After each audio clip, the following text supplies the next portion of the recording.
Have reopened now, but it's still very slow all the way back to junction 22 at London Coney. Also on the M25, clockwise queues onto the QE2 bridge and also anti-clockwise delays to the Clackett Lane services where a lorry has broken down. Also the A2 delays of over an hour westbound to the Ebb Street turnoff after that lorry broke down earlier, and also long queues on the A13 both ways to the Lodge Avenue flyover after an accident. LBC Travel, I'm Joanne Webb.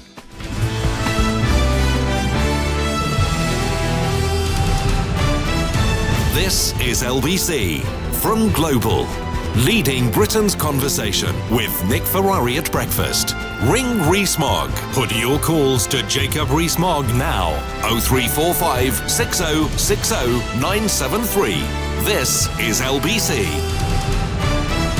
Good morning, 4 minutes after 9 on Monday, June the 25th. It is Ring Rees-Mogg. Just to give you one other story we're looking at, which is related in a way. I mentioned this was a big story in yesterday's papers. French President Emmanuel Macron calling for European Union countries that refuse to take in migrants to face financial penalties. Well, we are, of course, currently in the EU. We might get Mr. Rees-Mogg's view on that in just a moment, as I welcome Jacob Rees-Mogg to the programme. Jonathan, you're going to be the first caller. Good to see you, Mr. Rees-Mogg. This is the first opportunity we've had to speak since the announcement of all that extra cash for the NHS last weekend. Is this the Brexit bonus, the Brexit dividend? Where's this cash come from, Mr. Rees-Mogg? Morning to you, sir. Good morning, Mr. Ferrari. It's a great pleasure, as always, to be on your programme. Part of it is the Brexit dividend. The Brexit dividend is real, that we have cut our expenditure, or will once we've left, by about £10 billion a year net, and that can feed into the increase in expenditure to the NHS. It is not exclusively from the NHS, from the Brexit dividend. The Institute for Fiscal Studies would not agree with you. They say the figures about the Brexit dividend don't factor in additional costs the government could face, such as new customs controls and investment in, space projects or anything else that might be required. No, I don't accept what the IFS is saying on that. What the government decides to spend on customs control will be a matter for it. We could actually cut our customs expenses if we opened up more to the rest of the world, which would be an intelligent policy. Currently, our customs expenses are created by the EU, who tells us how to operate our customs. Once we've left, we'll be free to cut costs in that area. In terms of space projects, there may be some projects that we involve ourselves in voluntarily, but that'll be a government choice, and the government will look at it and say, do we want the money for the NHS or do we want the money for some random EU project? And I can guess which most people in Britain would want. Feeds straight into our first caller, so let's get the calls on straight away. Jonathan's in Finchley, and you're through to Jacob Rees-Mogg even, Jonathan, and I think you want to pursue a point I just made. Good morning to you. Good morning, gentlemen. Look, good morning, Mr. Jonathan. Rees-Mogg, this is a little bit like the fairies at the bottom of your garden, isn't it, this business of the Brexit dividend? Now, there are two impacts of Brexit. Number one is the straight accounting. And yes, we pay in more to the EU than we get back from the EU. But the other point is the economy. And 88% of economists who responded to a poll said it would be best to remain in the EU. And the Office for Budget Responsibility said that there will be a loss of revenue of £15 billion. 38 billion, actually. I have to say that the OBR says Britain, as a result of Brexit, is £38 billion each year worse off. Carry on, Jonathan, just correcting one figure.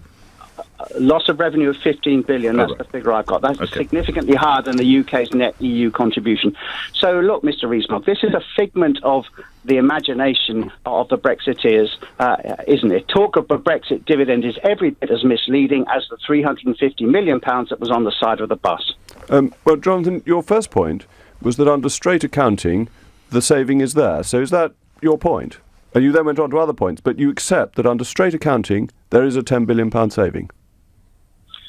That was what you said. Of course, we have to pay our divorce settlement for some years, so it will not. Yes, but once that's completed, few years. Once that's completed, you're accepting there's a straight accounting saving. But that is okay. Thank you. That's important, because then you move on to fairies at the bottom of the garden. Frankly, they're your fairies, not mine. That the issue here is economic forecasts. Let's let Mr. Jonathan. I promise I'll get in. Let's just let Mr. Rees-Mogg have a bit of a crack of the whip. Jacob Rees-Mogg. Economic forecasts that have been consistently wrong. I've got here from the Daily Mail today what the CBI said before the vote. It said on voting to leave, we would destroy 950,000 jobs and cost the economy £100 billion. That hasn't happened. Did they mean immediately? They meant that by 2020. But the 950,000 jobs as a result of voting to leave. And the Treasury said the same. We've had this history of people who want to keep us in the European Union inventing figures. And is the IFS and the OBR, would you count those among that number? The OBR is impeccably independent, but all its forecasts have been wrong.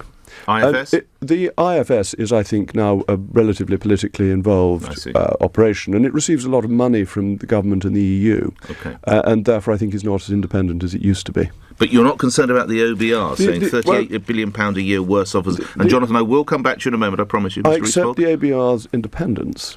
And I think that not their figures. But their figures have been wrong. If you look at their figures on the budget deficit, they got them wrong 3 weeks before the financial year end by about £6 billion. So they can't even forecast a few weeks forward, let alone years ahead. Jonathan. The budget deficit, Mr. Rees-Mogg, as you know, is the balance between two very large numbers, and it is a very difficult number to forecast. But the fact is that before the referendum, 88% of economists said that it would be best to remain in the EU. Now, if you're going to be like Michael Gove and say that the country's had enough of experts, then there's not a lot I can do for you, Mr. Rees-Mogg. And as far as the IFS being financed by the European Union is concerned, yes, it does get European Union money, but to suggest that means that it's going to be biased is absolutely appalling. It's about as appalling, Mr. Rees-Mogg, as when you talked out Rebecca Harris's daylight saving bill, which would have saved the country millions and millions of pounds, but you and your mates in the Conservative Party simply talked out a bill which would have been incredibly beneficial for the country. That's a bit of a change of subject, but on a couple of your points, Jonathan, 365 or whatever it was, economists wrote in saying that Margaret Thatcher and Geoffrey Howe's budget of 1981 was wrong. It was one of the most important budgets of this century in getting the economy back on track. And you excuse the OBR on getting its figures wrong on the basis it's a small difference between two big figures. But you think an even smaller proportional difference over an even bigger figure they can get right. I think you ought to reconsider your position and go through the facts. Final sentence to you, Jonathan. Final point from you. No, the fact is, Mr. Rees-Mogg, that a GDP forecast is not a difference between two large figures. And budget deficit... The 38 billion is that you've come up with. Basic economics, Mr. Rees-Mogg. All right, OK. Jonathan, thank you for your call. I must move on because others want to get involved. Joseph, and it's not because of Rees-Mogg, he's more than able to defend himself, but I want other get voices other than the radio. Joseph's in Shrewsbury. Go ahead, Joseph, you're on the radio. Good morning. Hi there. Pleasure to be speaking to you, gents. Hello. Thank you, Joseph. On page 12 of your 2017 manifesto, it states that Theresa May's Conservatives will deliver a strong economy built on sound public finances and no taxes. Being elected on that manifesto, Jacob, where do you stand on tax rises to pay for the NHS windfall? I don't think tax rises are necessary. I think that it's the wrong approach to the economy, and you need to look at what has happened with the cuts in corporation tax, where the rate coming down from 27% to under 20% has led to an over 50% increase in the revenues coming from corporation tax. I think the Laffer curve works, and we need to look Just at explain the Laffer curve is when you tax less, tax take, very brutally, tax take goes up. Well, the Laffer curve is that at 0% tax and at 100% tax you raise no money, and that there is a point somewhere between the two where you maximise your take, and that it seems with corporation tax it's at a considerably lower level than it was in 2010, and we need to be revisiting all our tax rates to see whether they are at the best rate economically and for raising funds. Joseph, there is no room for raising taxes, that this country is as highly taxed as a percentage of GDP as it has been since the early 1970s, late 1960s, and the idea that there are easy tax rises that won't have economic effects that actually stall the economy is, I think, for the birds. Joseph, I've got a few points, but you go first, Joseph. You had the question. Well, I mean, Philip Hammond and Theresa May coming out to say we're all going to have to pay a little bit more suggests to me that there will be tax rises, and I very much hope that I see you in Parliament fighting them, because as well in your manifesto it says that a government's thirst for its citizens' cash leads to higher taxes and adds to uncertainty for firms and hits working people the hardest. Now, with Theresa May going after all these burning injustices, would you not say it's the biggest injustice of all to be hitting working people the hardest with these rises? Yes, I'm against tax rises. I don't think the Conservative Party is here to increase taxes. Philip Hammond seems to think otherwise, but He hasn't yet presented a budget, and he may find there's not a lot of support for tax increases. He did try it before. He tried to increase national insurance and had to back down, which was a clear attack on the self-employed and was a great mistake. So let's just back up. You agree that money should be made available to the NHS? I think you make money available to the NHS by growing the economy, and I think you grow the economy by lower tax rates. I think you stifle the economy by higher tax rates. We've got 10 billion of it that is coming through from the Brexit dividend, and that's important. Then you've got the budget deficit has actually shrunk quite considerably, so there is a little room for manoeuvre there. But we've still got about 10 billion to find, Mr. Rees-Mogg, roughly. But not tomorrow. No, so true. The question is, can we have the right economic policies that grow the economy to make sure that money is available? And if you look at the corporation tax example, a doubling of revenues from a cut in rates, then you can work out how to find the money by the right economic policies. So you'd bring it down yet further? I would keep on bringing corporation tax down, particularly as we leave the European Union, to keep on attracting business into this. Where is it currently? I'm sorry, it's about 70%. Yeah, I thought it was 70. Okay, so do you know where would you like to take it?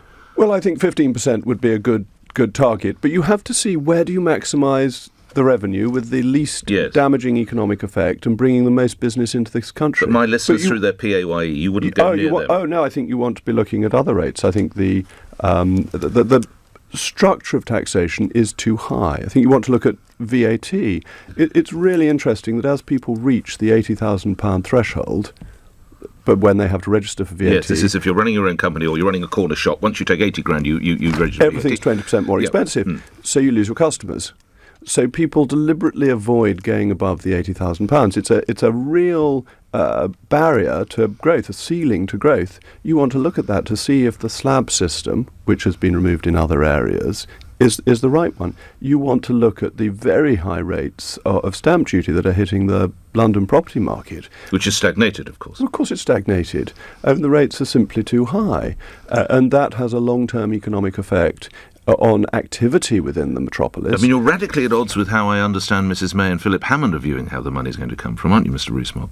Oh, well, I believe in what we said in our manifesto, as does Joseph. So Joseph and I agree that the Tory party manifesto said the right thing on taxes, and you all oppose this as and when it comes forward. We'll have to see what's in the budget. But an attempt to put up taxes. I'm not. Let's see what happens in the budget, because I'm not making a commitment to vote against the government on the budget, which is essentially a vote of confidence. Lastly, there has been a sense that with party manifestos, they should in some way be almost treated as a legal document. So you can make one promise one moment, and then once you get into power, actually we've changed our mind. Is there any argument to that, Mr Rees-Mogg? The argument is that if you say things in the manifesto that you then don't do, the electorate boots you out. You may remember George Bush Sr. saying, "Read my lips, no new taxes." He raised taxes and was booted out, and Bill Clinton came in. I think it's really dangerous territory not to stick to the principle of your promise as well as the small print. Well, she virtually said, "Read my lips, no new taxes," didn't she, the Prime Minister? I don't recall her putting it in those precise words, but I think the impression of the last manifesto was we would not raise taxes. Yeah. And we've got to look at other expenditure. I would like to see more expenditure on defence, but I'd like that to come out of the overseas aid budget, not out of higher taxes. And you've got to look at whether you can move money from one budget to another, not just say, well, we must take more off hard-pressed taxpayers, who, as I was saying at the beginning, are already paying as much as they've paid since about 1970. And lastly, I must move on to other callers, but this idea, you mentioned the overseas budget, the fact that it is a lock, that you have to spend the money, so whatever it is, if I've got to race out and find Colombian cattle farmers I can give cash to, how wise might that be? Well, I've never supported it. I tried to filibuster the bill that was a private member's bill setting that target. It was one of my filibusters that didn't work, but I think a lot of people in the country would have quite liked that filibuster. Steve's in Bromley, and you're through to Jacob Rees-Mogg. Go ahead, Steve. Morning to you. Yes, good morning to both of you. Good morning. Mr Rees-Mogg, about what your thinking is on the Heathrow expansion. Yes. Which way might you be voting later today? Mr Rees-Mogg. I'm all in favour of expanding Heathrow. I think we need more airport capacity, that's clear. And dare I say, if I'm flying, my first choice might be London City, but going any further afield, Heathrow is the most convenient airport. It's a pretty good airport. People want to use it. It's broadly in the right place. It's easy to get to from central London. It's got the M4 going to it. It's got the Heathrow Express. You don't live in from Twickenham, Paddington. nor do you represent Twickenham, of course. I don't live in Twickenham or represent Twickenham. I'm lucky enough to live in North East Somerset, which is one of the most beautiful parts, if not the most beautiful part of the world, let alone of the country. But I think if you're living in Twickenham, you've already got some aircraft noise, and you knew when you went to live there that aircraft were flying over. I think the only person who can argue that she predates the airport is Her Majesty at Windsor, and I don't think Her Majesty is opposing the expansion, though obviously she wouldn't express a view. No. Steve? So I'm all in favour. Steve? Can I make two points? One Go is ahead, practical and one is political. Practical, a question about how David's report. He's an economist and previous Director General of the CBI. And I don't think... This is the Davis Commission that sort of green-lighted Heathrow, just to remind my listeners. Go ahead, Steve. I would suggest a much better way. We like diversity in this country in all ways, and I think putting all our eggs in one basket at Heathrow is a bad thing. We should have put it at Gatwick, and I'm an engineer, and I think if we installed a fast monorail between Heathrow and Gatwick, that would, and you're familiar with the airside, so that if you're on airside, you've gone through security. If you have a monorail which is airside, such that you can transfer without going through security at either of the airports, you could transfer very quickly it's only 30 miles, and you could then do that maybe in about 15 or 20 minutes. Okay, but that's one point. Oh Lord! Well, you're going to have to do your second point in a sentence if you wouldn't mind. I'm terribly sorry, Steve. Why is it when David Cameron said no ifs, no buts, no runway, third runway? Why is it that the Tories are having a 3-line whip? Why don't you give the MPs a choice on their basis for their own conscience and their thoughts? Well put, Steve. Let me put the monorail point first, Jacob Rees-Mogg. Okay, well, Steve, thank you. I think the difficulty with monorail is security over 30 miles. That, I think, would be a problem, but I think it's an interesting idea. I'd have another runway at Gatwick as well and have healthy competition. It's all going to be privately financed, it's not public money, and let them fight it out between them. And that'll help keep landing costs down, because the thing that keeps landing costs down is competition, not government regulation. Heathrow is one of the most expensive airports on the planet to land your aircraft. So let Gatwick go ahead too. Okay. Mr Cameron's no ifs, no buts. We've had another election since then. In 2017, the Conservatives stood for election saying they would build Heathrow Airport. You can't go back election after election, that each manifesto is a new promise to the voters, and it's the latest manifesto that is authoritative. It's a related question here on an email from Kenneth in Dartford. There's no reason why you should, but Kenneth asks, do you have any idea where Boris Johnson is, Mr Rees-Mogg? I don't know. I hear he's on his travels, as you would expect of the Foreign and Commonwealth Secretary. Very fortuitous that he's on his travels today, isn't it? Well, he's a busy man. Yes, but then he doesn't have to take a vote. So much to do, so little time. Yes, but of course, as the representative of Uxbridge, having said he'd lie in front of the bulldozers... Well, he said that as Mayor of London. He's no longer Mayor of London. So that doesn't matter. So it's another commitment issue. Look, he stood on the Conservative manifesto last year that said that Heathrow was the preferred choice. So I think... Do you think he should be here to vote?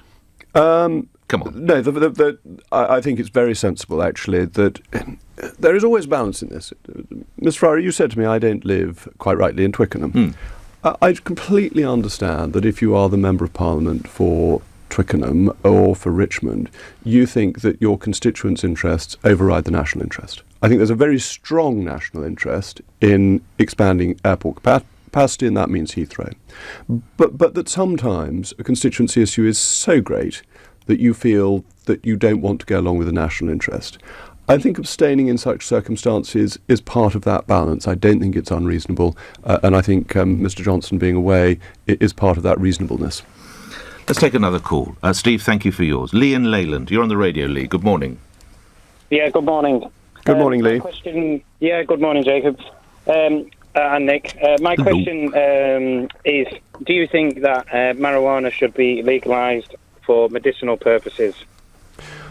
I think that marijuana should be subject to exactly the same testing for medicines as all other medicines, and that therefore it should go through the procedures that you would have before statins came onto the market, or any new cancer drug or anything of that kind, where there's very careful testing and it's evidence-based to see how effective it is.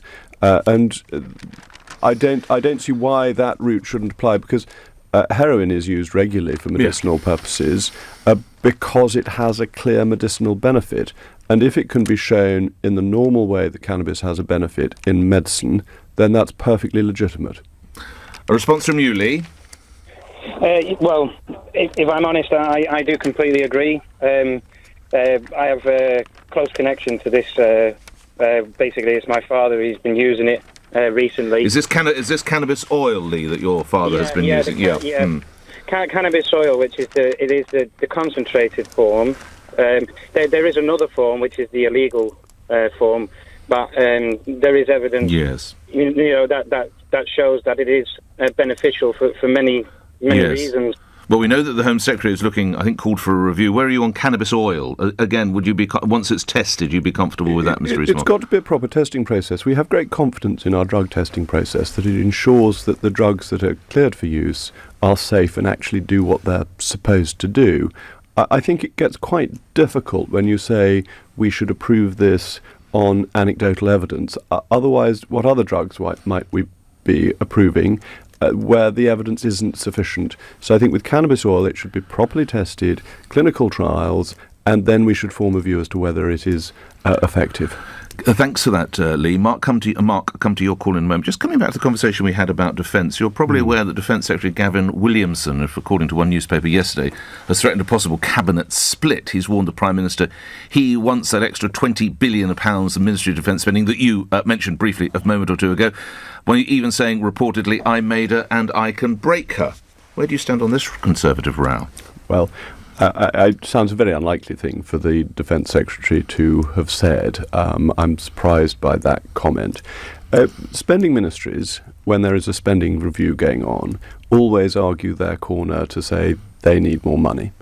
I think Defence probably does need some more money, though you've got to be careful about that, because we've just had another story about new ships with engines that don't work when it's hot, and we've got an aircraft carrier that doesn't have any aircraft. And the pictures of the Queen Elizabeth are magnificent, but there isn't a single aircraft on it, and it's an aircraft carrier. And you begin to wonder whether the money that is being spent currently is being spent perfectly. So I think the MOD needs to make a case that it's got its current budget under control, and then it's got to set out what its requirements are. But a moment ago you said you thought it did need more. And I think the answer is that you will need more. I see. So once they lay out a case, then you support. But you can't just say, let's give them more money regardless, or let's bring the government down because it won't give them more money. I think that is not the right way to view spending, and I'm not sure 20 billion is a realistic figure. That would be a nearly 50% increase in the defence budget. It is reported that the Chancellor told everyone in a cabinet meeting, I think a week ago, that that's it, all the money's going to the health service, so you can forget it if you're in education or housing or defence or whatever it might be. Well, and I think that's a very important point, and that we've got to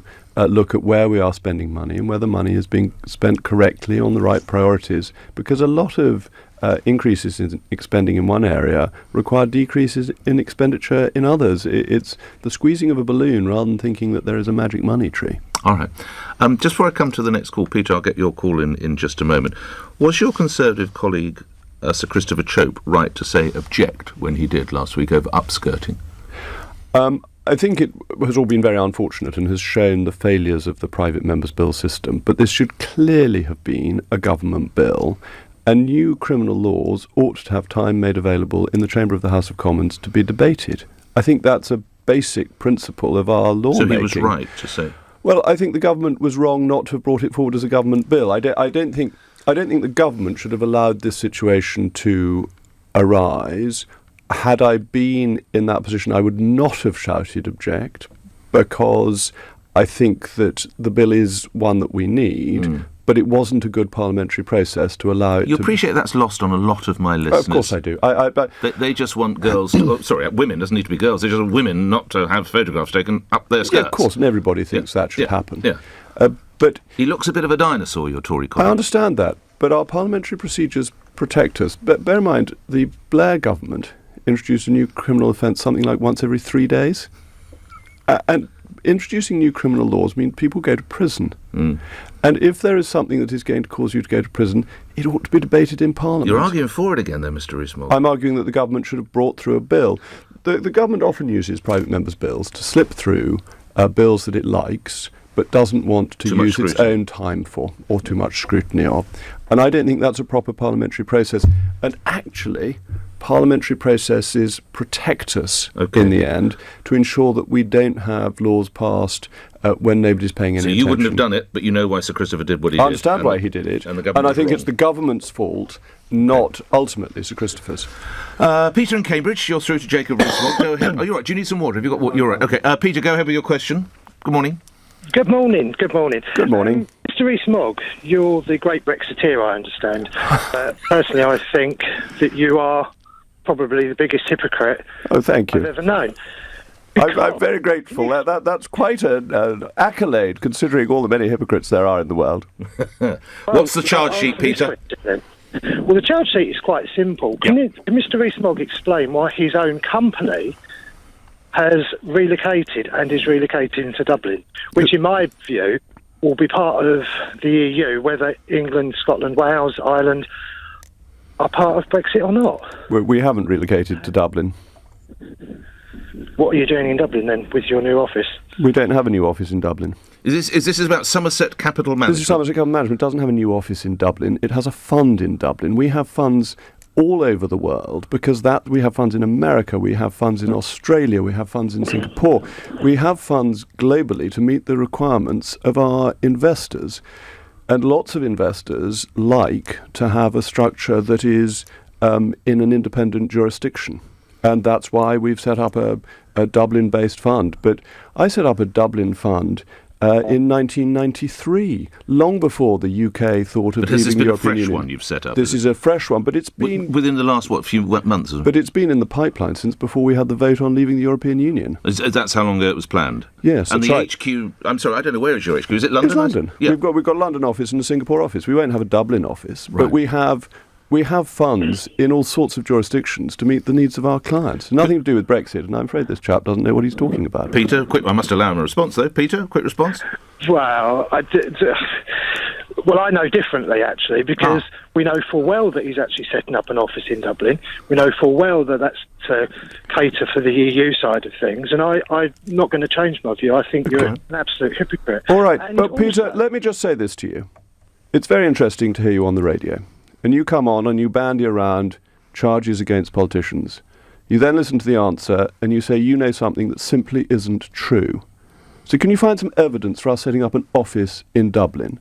And can you then send it in? There is a fund we're setting up in Dublin, as we have funds in other parts of the world.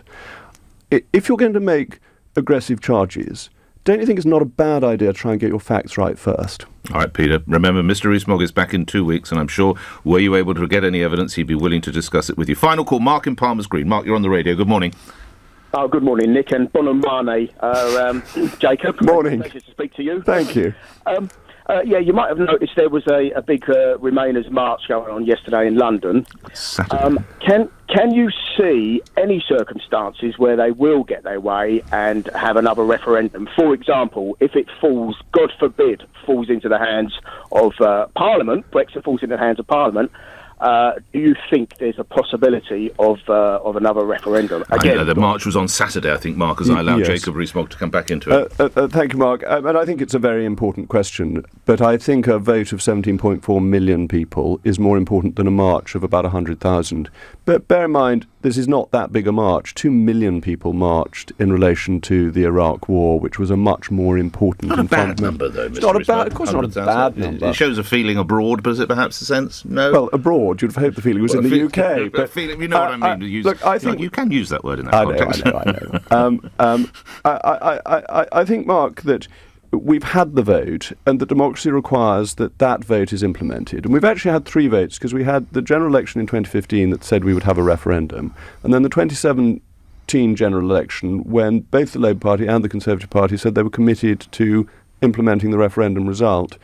And I think you would need to wait a generation before reversing the decision.